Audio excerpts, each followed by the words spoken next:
Hi, I'm Chris with Rowmark, here to share tips and tricks for successful UV printing on Rowmark sheet materials, and also show how you can take a simple piece of Rowmark ADA alternative material and turn it into a full color sign. To demonstrate, we're going to walk through how we made this UV printed sign, and we'll walk through from start to finish and highlight some of the best tips and best practices for getting the best UV print on Rowmark sheet material. As a bonus tip, you can save a lot of UV ink when UV printing if you use a colored piece of acrylics such as what you would find in our ADA product line for printing the full color backing of your sign. You can let the color of the sheet do the work for you while you just print smaller parts of your design right on top of the surface of the plastic. So to properly prepare your material for printing, you first want to make sure you have a nice clean surface. And to do that, you preferably want to use a lint-free cloth with some kind of cleaner, and try to avoid a cleaner that has any fragrances or additives, as those can sometimes leave a residue or streaking on the surface of your material. And after you've cleaned it, you want to consider your adhesion promoter if adhesion is really important for your project. And the adhesion promoter should be tested preferably first before you use it on your material to make sure that it is compatible with the material you're using as well as the ink in your printer. And lastly, when your project is printed, you want to consider the cure time of the ink. Make sure you're leaving an adequate amount of time for the ink to be fully cured before your project's put into use. So when considering the type of ink you should use with your printer, generally you have rigid or flexible as your options. And when you set up your printer for the first time, usually you have to choose what kind of ink you want to use. And I would recommend using the type of ink that you think you're going to run the most. So if you think you're going to run projects that are on hard, rigid acrylics or hard, rigid materials, you might choose the rigid ink. If you're going to run materials or projects on materials that are flexible and you need flexibility, choose the flexible ink. And the biggest difference is when the ink cures, the ink either will flex a little or it will flex a lot. So the rigid ink technically does flex a little bit, but there's a very fine limit to that. Where the material, if it flexes too much, the ink will actually crack after it's been cured. Whereas the flexible ink will not. It'll let you flex it almost to the point of creasing it. And that can work really well for, depending on, again, on your project. So we're going to look at the steps of printing our co-working space code of conduct sign here.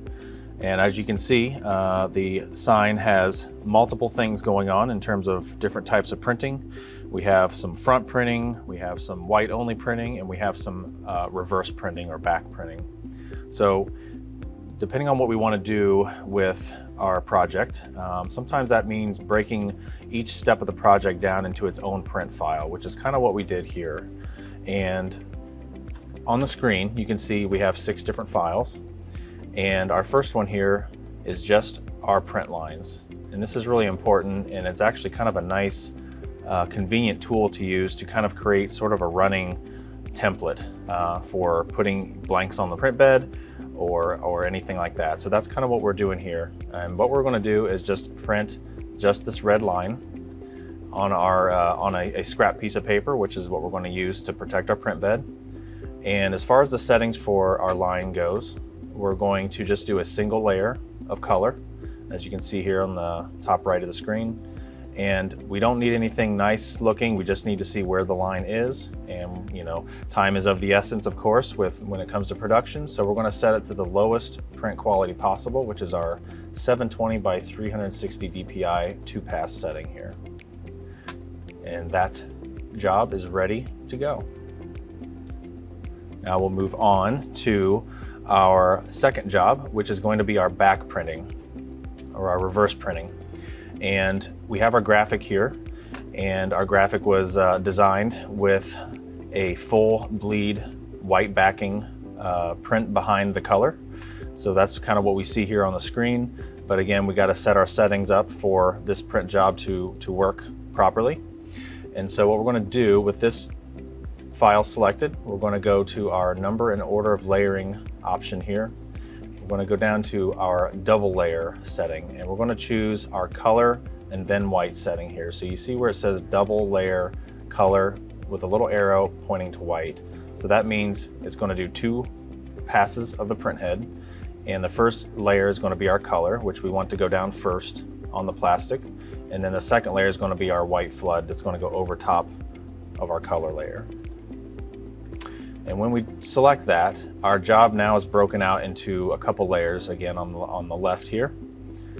Our first layer is showing that is our color layer. We see that again here on our preview. And then our second layer is going to be our white layer. And a lot of times when you're printing white on a UV printer, you usually have to define what you want that white to do. How do you want it to be populated on your project? And in this case, we're going to go to our layer setting, and right here where it says creating method, on most types of print projects, a lot of times you'll use what's called image, or it might mean just white behind color. It might have whatever terminology it uses. And what that means is anytime the software sees color, it's going to put a dot of white behind that color pixel, essentially. And if we were to select that here, we could actually see kind of where color, or where white rather, is going to go down behind all the color. You can see our top graphic here is fully filled, and then there's a little bit of like a grid pattern that's kind of fading out into nothing, and you can see that it's populating that white behind there. Well, because we want a full white backing behind this project, to create a full white backing of our sign, we're actually going to choose whole area in this case. And what that's going to do is just flood white edge to edge, regardless if there's color information to cover or not. And that's going to give us our nice full white backing.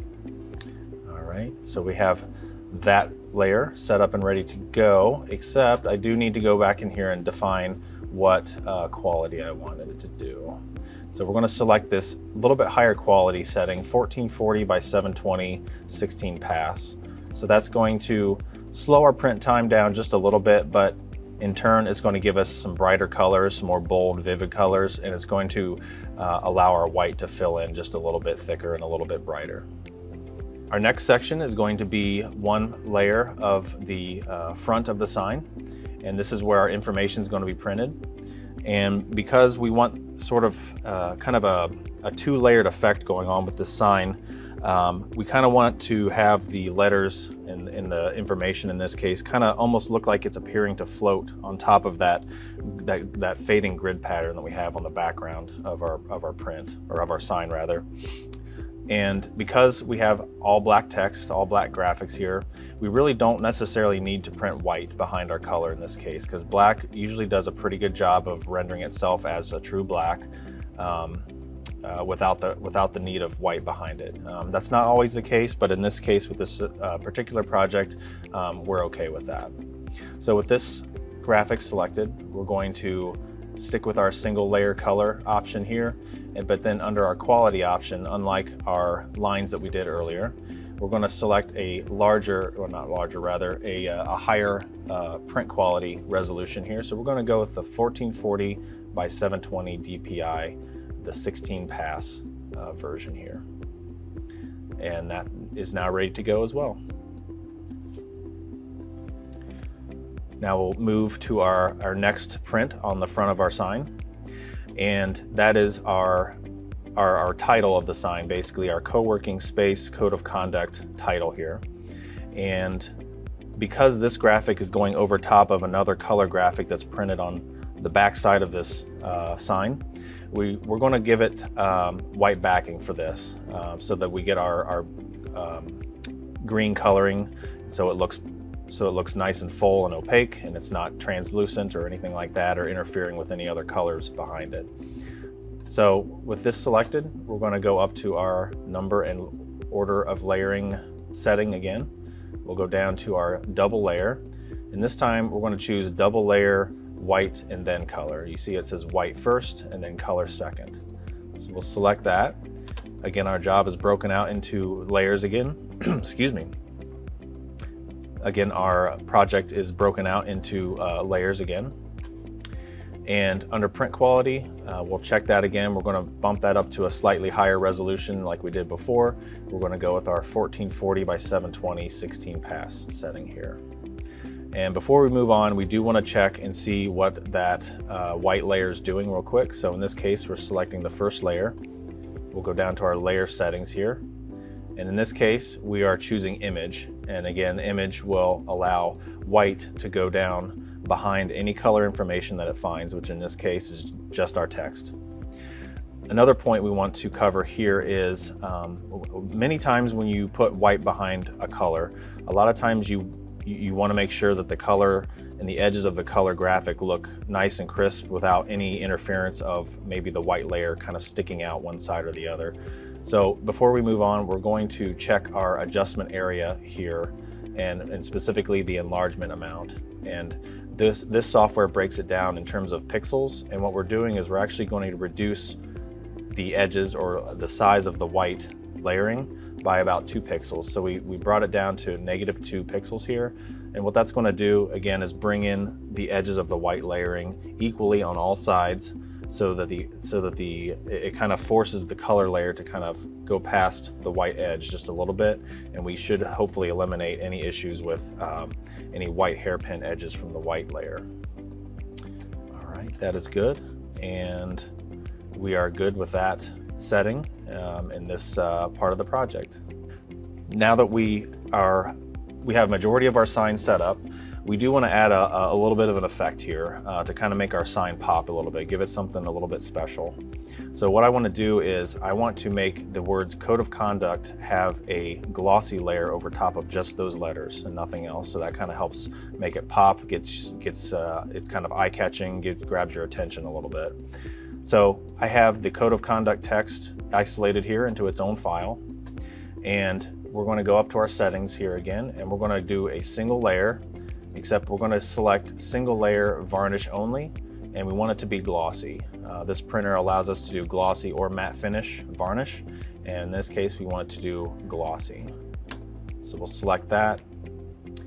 There's only one option for quality setting for the varnish gloss setting on this printer, so we're good there. But I do want to go down and check our layer settings again, because again, the varnish is treated kind of like white, where you need to define what you want the gloss to do, just like we did with the white. So we're going to check layer settings here. And again, with our creating method, we just want gloss to go over only the color pixel information that we see in our graphic. So we have image selected here, which is what we want.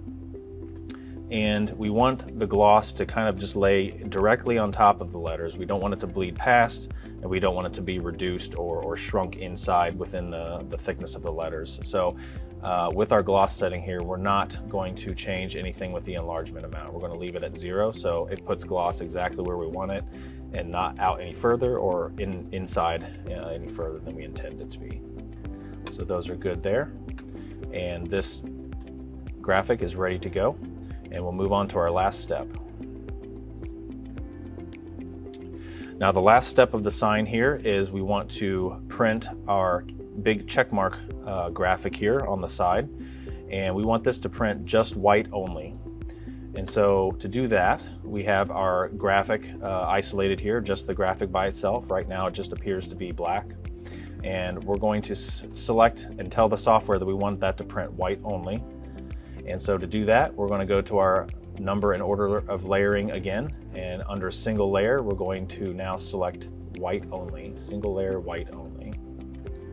And we do have a couple of options here for our quality setting for our white, and I think we're going to go with the mid-range setting here, the 16 pass white setting here. It's going to be good for us. Now I do want the white to pop just a little bit more, and while I could bring it up to a higher resolution, I kind of know what to expect with the 16 pass here, and I want it to pop just a little bit more than what the higher resolution will give us. So what I'm going to do for this is I'm going to go down to our layer setting again. We're going to have our creating method be image, so we're only getting white where our image is, but I want to give it an additional overprint here. So an overprint means just simply an additional pass of the same graphic or the same print mode again on the same file that we're working with. So I'm going to bump this to 2, and that's going to give us basically 2 layers of white. And we're running that mid-range quality setting, and if we do 2 of those, I know for a fact that it's going to give us a nice popping white, bright white graphic, which is what we want. And since it's just white only, we don't need to worry about enlargement amount, so we're going to leave that at 0. And now we have all of our components of our graphic and our project set up, ready to print, and now we are ready now to print and get this project finished up. So when you're running UV print projects, it's always good to double check that your ink is adhering to your material the way it should. And there's simple things you can do to check the adhesion of your ink. When the print comes through your printer and it comes out at the other end, the ink is always cured to the touch. In other words, you can touch it, you can handle it, and it's not going to smear, it's not going to flake off, or it shouldn't flake off on you. But if you want to truly test and make sure that your adhesion is as good as you think it is, you can just use your fingernail and just simply scratch at it. Scratch at one of the prints or one of the edges of your graphics. And if you start to see any chipping or the ink is trying to peel off or delaminate from the surface of your material, you might have an adhesion issue you want to look at. And to kind of help with the adhesion, you always want to consider an adhesion promoter. And when working with Rowmark materials, always consider an adhesion promoter that's rated for plastics and acrylics specifically. And when you get an adhesion promoter, it's usually best to test it first. So test it on the surface of your material before you actually print on it. And you can just do that by simply just rubbing a little bit of the promoter on using a cloth. And you want to check after a couple seconds, a couple minutes, kind of look at where you put that promoter on, make sure it's not reacting with your sheet. And if it does react, you're going to notice it, and a lot of times you'll notice it right away. And you'll want to look for any kind of cloudiness or discoloring or any issues with the finish of the material. Like I said, usually happens right away or within a couple seconds, and you'll know. And in some extreme cases, the promoter may actually stick to your cloth that you're applying it you're applying it with. So that's what you kind of want to look out for. To recap, here are our top tips and best practices for UV printing on Rowmark sheet material. First, prepare your material by cleaning and in some cases using an adhesion promoter. Second, choose the right ink and material combination. Third, use the right techniques for printing white, gloss, and varnish. And finally, perform an adhesion test and give your prints an adequate amount of time to fully cure. We hope you found our tips for UV printing on Rowmark sheet material helpful. You can find the sheet we use today along with a wide range of other sheet materials through your authorized Rowmark distributor. I'm Chris with Rowmark. Thanks for watching.